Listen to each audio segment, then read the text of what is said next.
Antes de ir a hurgar un poquito en la situación de la empresa, hay una crisis nacional en el tema del combustible que nos gustaría un poco trate de graficárnosla, ¿no? ¿Por qué tenemos problemas en el combustible? Si bien es cierto hay un problema mundial, pero creo que el Perú debería o no debería estar en esa misma situación. Para graficarlo, separando las operaciones de exploración de la parte de refino, distribución, lo que llaman el upstream y el downstream, ¿no? Entonces, en cuanto a la exploración y explotación, estamos, yo no diría mal, diría pésimo, ¿no? Entonces, en la práctica hay muchos contratos que se están soltando. No hay una política energética. El Perú tiene un potencial, ¿no?, para producir 500.000 barriles al día de petróleo. Tiene un potencial para eso. Sí. Se suponía que a eso apuntábamos cuando se privatizaron los otros en los 90, bueno, ¿no? Pero para eso tú tenías que invertir en inversión exploratoria.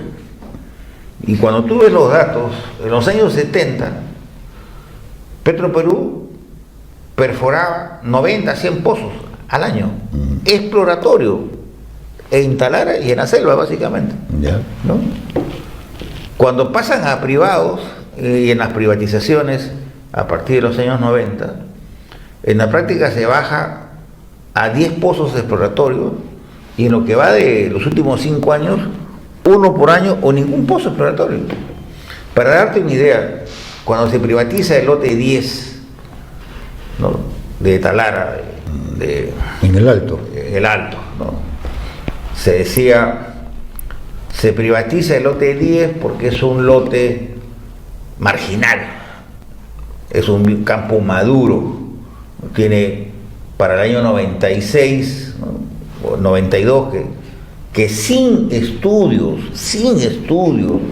sin planeamiento estratégico, Fujimori y el señor Jaime Yoshiyama, ¿no?, en julio del 92, sin que lo pida el Banco Mundial, eso está en el libro de Daniel Saba, Memorias de un confeccionista, y yo lo he seguido en esa época, está en mi libro también, sobre la privatización del sector de hidrocarburos, se comprometen a un proceso de privatización fragmentado por partes, ¿no?, para tener un préstamo del Banco Mundial de 250 millones de dólares que asesora, ¿no?, el proceso de privatización. Y ya para cuidar las formas, ¿no?, después de haber tomado la decisión política de privatizar por partes Petroperú, contratan a una consultora, Booz Allen Hamilton, para que les diga cuál es la mejor forma de privatizar. Cuando ya ellos habían tomado la decisión de privatizar por partes, evidentemente la consultora Booz Allen Hamilton dice, bueno, sí, la forma más rápida de privatizar es por fragmentarlo, ¿no? Entonces, en ese proceso, en el año 96, se privatiza en diciembre el lote 10 con 40 millones de barriles de reservas probadas. Se dijo que era un campo maduro, sobreexplotado, ¿no? Entonces, bueno, de ese lote del 97 al 2021 se han extraído exactamente 114 millones de barriles de reservas. Del lote 10 se han extraído 114 millones. Y quedan 52 millones de reservas probadas. ¿No? Échale tú un valor de, pone 100 para no para hablando de 5.000 millones de dólares, un potencial, ¿no?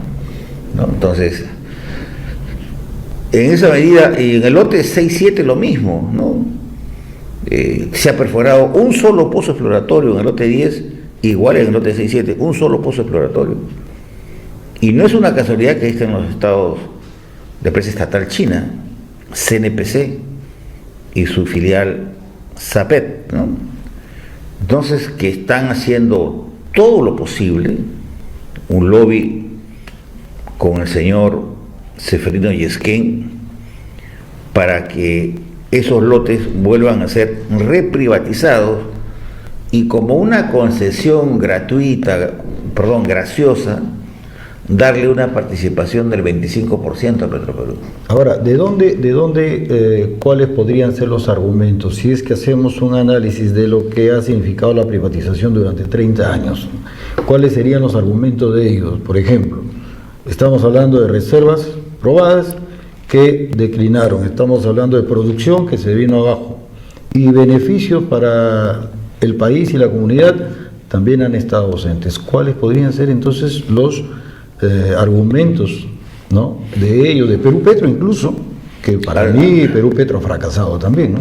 Bueno, al margen del interés privado, que es entendible, ¿no?, que es algo natural, o sea, los capitales van donde tienen rentabilidad, y la rentabilidad en el lote 10 es alta, ¿no? Entonces, con una producción de 12.000 barriles, 12.000, 13.000, llegó a 14.000 con la ley esta de reservas marginales, ¿no?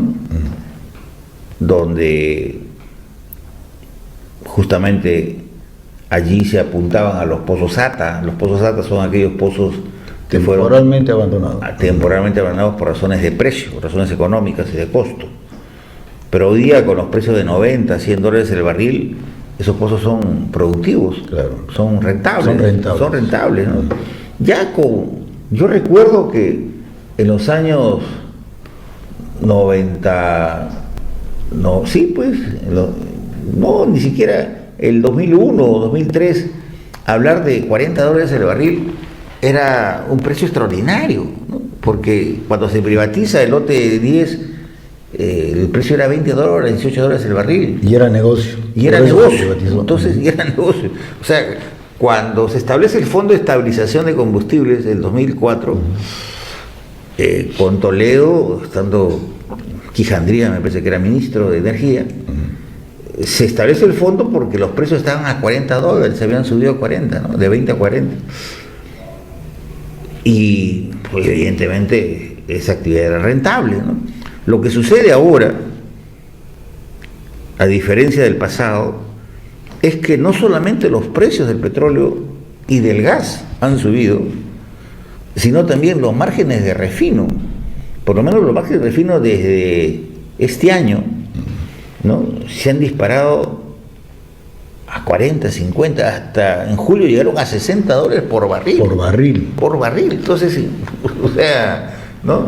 con esos márgenes, Petroperú, si la refinería funciona al 100%, lo cual hay que cruzar los dedos, ¿no?, porque la verdad hay un 1% de probabilidades que no pueda funcionar, ¿no? Entonces hay quienes dicen que esto tira para más, ¿no?, que hay que ser muy optimista que en diciembre funcione, lo cual sería para mí desastroso, ¿no?, porque Petroperú no soporta ya una presión más de este tipo, ¿no? O sea, ahorita Petroperú tiene problemas de cajas muy serios. Sí, justamente vamos a entrar al tema luego de la situación de la empresa.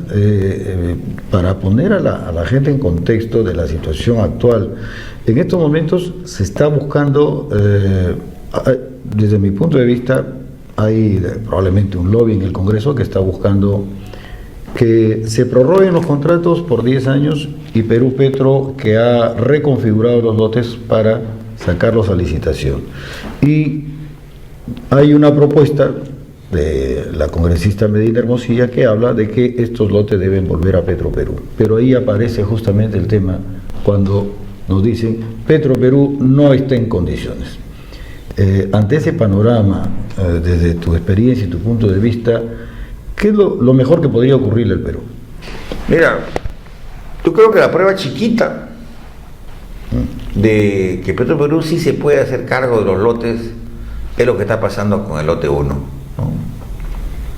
En el lote 1 de Grey y Montero, que debió ser transferido a Petroperú el 2011, ¿no?, cuando se cumplieron los 20 años. Cuando se cumplieron los 20 años, sino como Pepe Graña era muy amigo de Alan García, desconozco qué acuerdos habrán habido ahí, se extendieron 10 años más, ¿no? Entonces, el lote 1, más que los 500 barriles que producen, en algún momento llegó a producir 1000 barriles, 1200 barriles y 9 millones de pies cúbicos de gas. 9 millones. ¿Y tú sabes cuánto necesita la refinería de Talara en su planta de energía? 15 millones.